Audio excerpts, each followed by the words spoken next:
Retrospectors.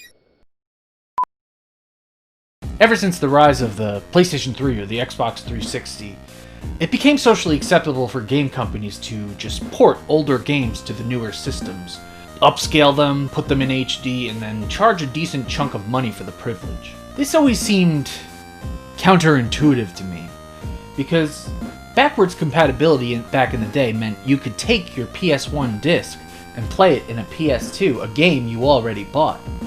But even this has become quite a complicated subject when it comes to the new generations of consoles, and you're gonna see why.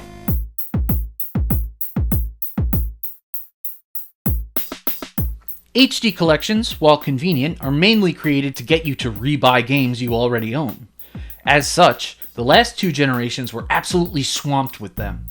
On PS3 alone, you had the God of War HD collection, the Jak and Daxter HD collection, the Devil May Cry HD collection, the Silent Hill HD collection, yuck, the Ratchet and Clank collection, and many, many, many more. This trend carried over to the current generation, with companies sometimes porting the same HD ports that they made for the PS3 and charging the same price for the new version. Like, some examples are the FF10 and 10.2 HD pack, or sometimes they even bundle the two bundles to make a bigger bundle, like the Kingdom Hearts 1.5 plus 2.5 HD pack, or even the Kingdom Hearts The Story So Far pack. But then, after an astonishing turn of events at E3 2016, Sony would take this trend and turn it on its head. They wanted to bring back Crash Bandicoot, an old, dusty gaming icon from the PS1 days, back in a big, new, huge way. And so, they announced a fully remade, remaster HD collection pack of the first three Crash Bandicoot games from the PS1. And they were going to put them all in one giant pack called the Crash Bandicoot Insane Trilogy. And this was nuts. The gaming world blew up with praise. This wasn't your everyday HD port, oh no. This was an almost 100% faithful, full-on remake.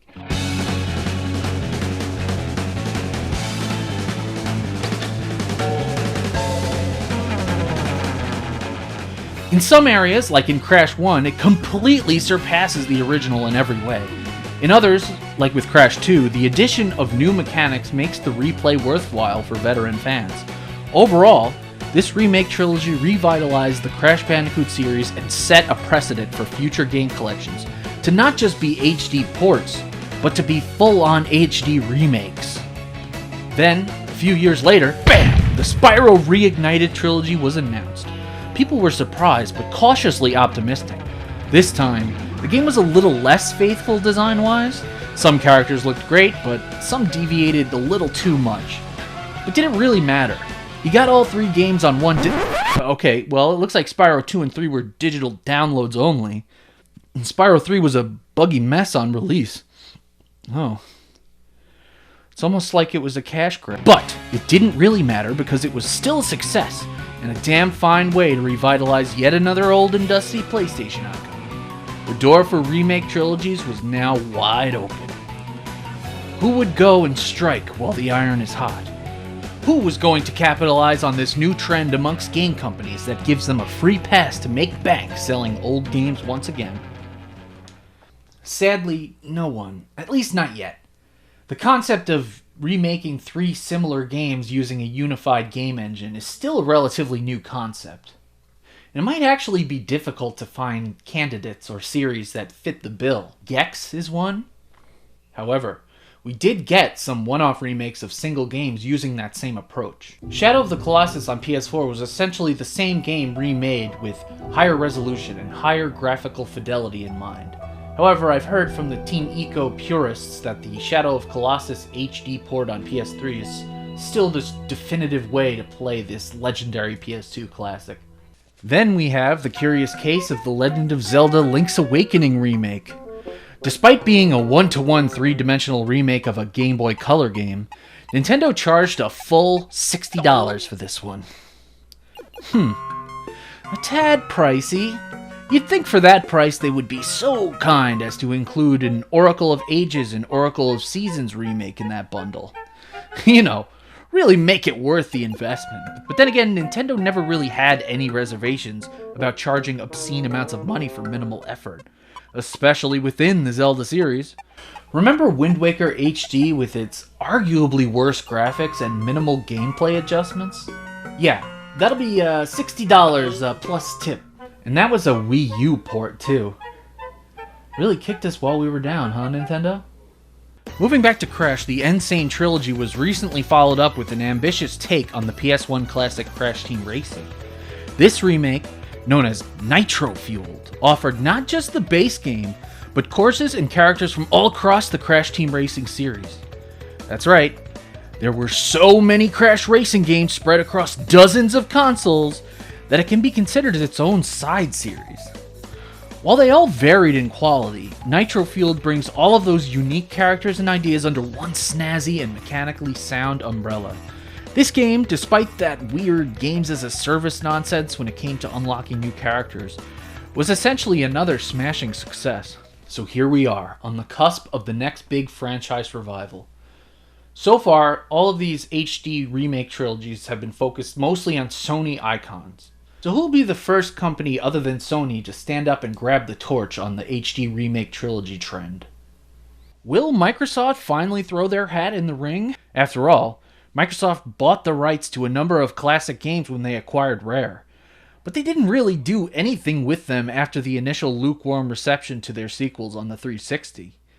In Banjo's case, Nuts and Bolts outright murdered all interest in Banjo until Yooka-Laylee ironically put the idea of a Banjo revitalization back on everyone's radar, which ultimately led to their inclusion in Super Smash Bros.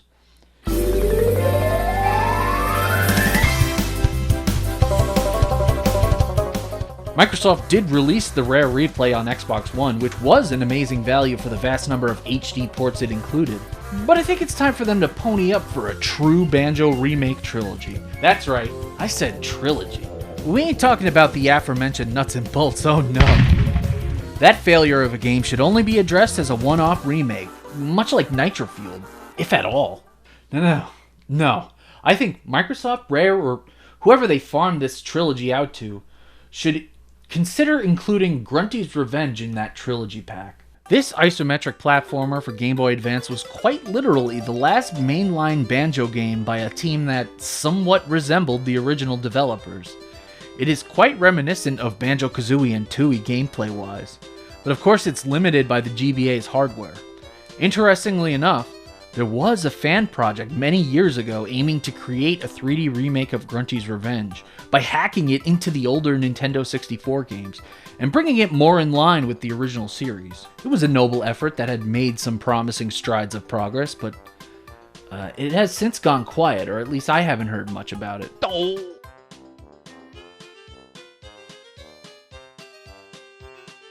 It's not entirely out of the question when it comes to remaking a GBA game in 3D and including it in an HD collection. In 2008, Square Enix remade Kingdom Hearts Chain of Memories into a PS2 game, bringing it up to speed with the rest of the series. This remake was then included on every single HD port of the series, which is kind of a shame because the GBA version is more fluid and fun to play, at least in my opinion. But I do see the benefit of having this entry in HD, as it does technically contain more mechanics, more cards, a new boss, and is pretty much the definitive edition of the game.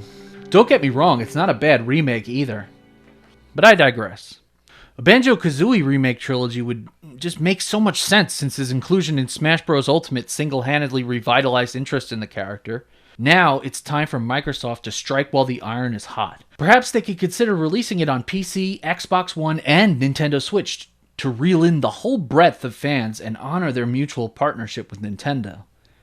What can Nintendo do to not fall behind their gaming peers? Well, instead of offering HD ports, remasters, or a single remake for full price, they could go the extra mile and do the fandom a favor and revitalize interest in another dusty old Nintendo series. One that has a die-hard, educated fandom. I'm talking about a Mother Trilogy, or as it's known in the West, an Earthbound Trilogy. It's perfect. Update Mother 1, 2, and 3 to all have a sleek, upgraded battle system, unify all the mechanics across the board, user interfaces, story beats, whatever, and pack it all up in a nice little package for $60. Call it the Mother Earthbound Trilogy or something. This is your chance to rebrand Earthbound as Mother in the West, to avoid the confusion. Or continue calling it Earthbound and have Mother 3 be Earthbound Finale or something. Still, it's a chance to revitalize this cult classic and finally bring the third entry to the West in an official capacity. Also, using an art style akin to the toy-like Link's Awakening, in order to recreate those old clay models that they used in the advertising, and have those be the playable characters, that would be an amazing experience. Come on, Nintendo. I know you're up for it. Get our boy Toby Fox on the case. I heard he likes Earthbound. Hell, he might even include a battle with Sans Undertale. So, that's all I've got for you today. If you know a series that deserves to be dusted off and brought back to mainstream attention, leave it in the comments below. I might include it in a future update video on this very topic. If you enjoyed this editorial, subscribe to the channel because I'll be posting many more like this in the future. And hey, while you're here, check out all the other gaming content we have on the channel. Until next time, peace.